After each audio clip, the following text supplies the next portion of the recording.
First of all, I would like to thank Rabbi Zon and Rabbi Hakins for the opportunity of saying a few words today on this very, very important topic, the topic of Aveilus Rahman al-Islam, and the whole theme of losing someone close to yourself or someone's self.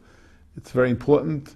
Not enough has been done in this. I want to say that to me, Rabbi Zon is synonymous with what a Chevra Kedisha should be all about. To me, he's the chashivste person in this country, dealing with Chevra Kedisha and Yonim, and Tavai Olav, and both of you brachas for all the wonderful work you're doing. It's real chesed shel emes, as Chazal tell us, real chesed shel emes. The critical element to me, I think, about Aveilus and being menachem over someone is the concept that you're not going for yourself.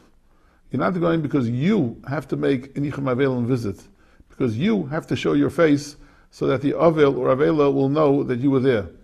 You are going there to mechazik the Avel.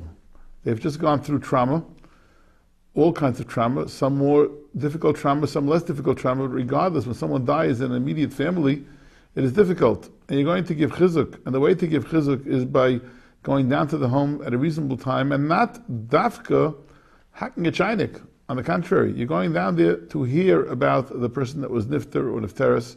You want to hear good things about their life, and your job is to bring out this type of machshavas and shmusing from the Aveilim.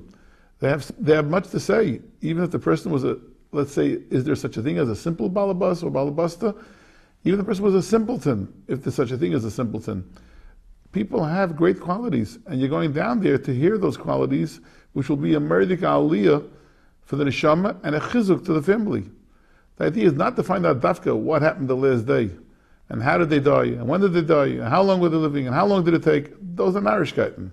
Those are not the important things in Aveilus. In Aveilus, you're going over there to give chizuk to the neshama. The Welt says the reason why you say Amaki Menachem Eschem B'Serech Shar Aveilutzin Rishalayim, even to one individual, Eschem is plural, and you don't really say Eischa, is because the neshama is hovering in the house the home where she was last, and the neshama is there, and the oval is there. So even if it's one person sitting shiva, you're going there to give an aliyah to the neshama and to make the people feel good about their person that they're grieving for. That is the key. Therefore, you don't ring the doorbell at 11:45 at night and hope that they're still up, because you're hoping that they're really sleeping, because you want to be good to them. 10 o'clock is, I think, standard. That would be a wonderful thing. I think if Klal Yisrael got together and made a decision that 10 o'clock, you just don't go b'menachem after 10 o'clock. Like most people don't go the first few days. 10 o'clock is a cutoff. People need some rest. It's a very hard, draining experience sitting Shiva. Very hard. I think there should be a time for breakfast, for lunch, for dinner. There should be a time so people can be able to eat, but you're not going there to make it more difficult for them. You're going there to make it more easy for them. It should be pleasant. It's not pleasant. The person died. Can't be really pleasant, but you're making it a feeling of they're overcoming their grief through hearing good things. I think not overstaying your stay is very important. Some people park themselves right in front of the Yovel sometimes. They'll sit there for an hour while there are people coming in and out who are stuck in the back somewhere. You're there 10, 12 minutes tops, I think, is what someone should be sitting in. It's sure, I think they have that right. They come in for 5, 7, 8 minutes, and then they move on so the next person can come in. Now, of course, there are exceptions to every rule. Someone comes from Eretz Yisrael to Menachem Avol, or you're going to Eretz Yisrael to Menachem Avol. There are exceptions to rules, of course, or someone is very close to the family, or someone made a different type of long trip. You are looking to get the Avol or Avela to speak to you about their loss, what that loss meant to them, which will be a great chizuk to them afterwards, that they were able to give out about their father, about their mother, about their brother, their sister, their wife, their husband, their child. It should never happen. That's what you want to accomplish. That's what you want to accomplish. You want to bring tanchumim. You want to bring real tanchumim, real comfort to the people that are sitting shiva. I sat shiva twice, once as a young boy. And I have great memories. I have great memories of Rabbi Feinstein coming to Menachem Avolos. It's a great memory of my father being nifter. No, my father's yahrzeit is coming up in a few days, 48 yahrzeit. It's a long time. Still, I remember Rabbi coming into the house and telling us about our father. Sure, it's Rabbi speaking, or Yaakov Kamenetsky, or the other Gedolim who came at that time to visit. But I remember the things they said to us about our father. I was much older, of course, when my mother was in Teres around 17 years ago. But to hear wonderful things from so many people about my mother was a chizuk for us. And of course, we know it's a chizuk for the neshama of the nifteris or the nifter. We know that, of course. So that's our tafkid and our job to go there. Not, by the way, Chazal say the halacha is you should not start talking. They should start talking. I think maybe that's the reason, because sometimes we just hack a cup. We hack on a chaynik with silly things. If the nifter, it's hard sometimes for them. Sometimes the nifter and the terrorists are not in the mood to speak. So you have to start talking. But where you can elicit from them responses about what you want to know, about the good things about their father and mother, you can go back early generations too. Does not have to be dafka about the person that person is sitting shiva for. Lav dafka, it could be also for the grandparents and the history of the mishpacha, to hear more about the family, what the family has done, and what they meant to so many people. That's the tachlis, I think, of shiva, the tachlis of doing the right thing, and that's what we're looking to do. Again, the aside, I think, should be not to do what's best for you, the menachem. You're looking to do what's best for the one you are going to be menachem, the one that's receiving the nichum, the one that's receiving the rachama, how to make them feel comfortable. Joking, on the other hand, is not appropriate either. Sometimes you know, to base level, there's kibitzing and joking around.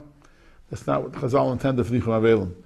They intended to really speak about the person who passed away and to give chizuk to those that are still sitting there in a kavadika, nice, menschliche, oifen fashion.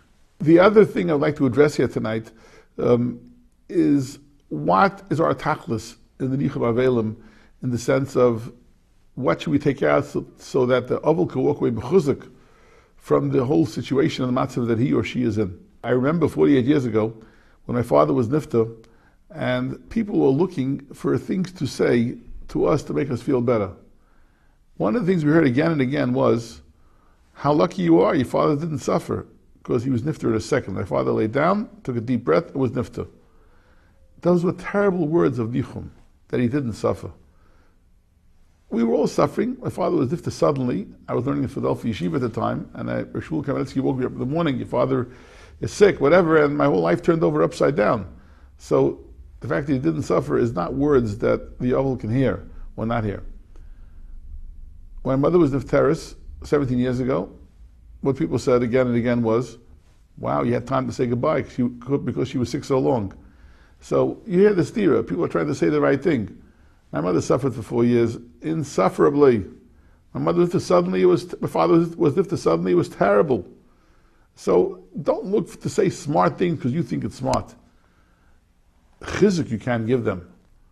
And that is that all of the wonderful things they did, there's a cheshbon, there's a plan, there's a massive plan. I can't give that to you in a few short minutes on a video tonight, but by the time we finished hearing from the Choshev Eden about my father, about my mother, we felt there's a plan.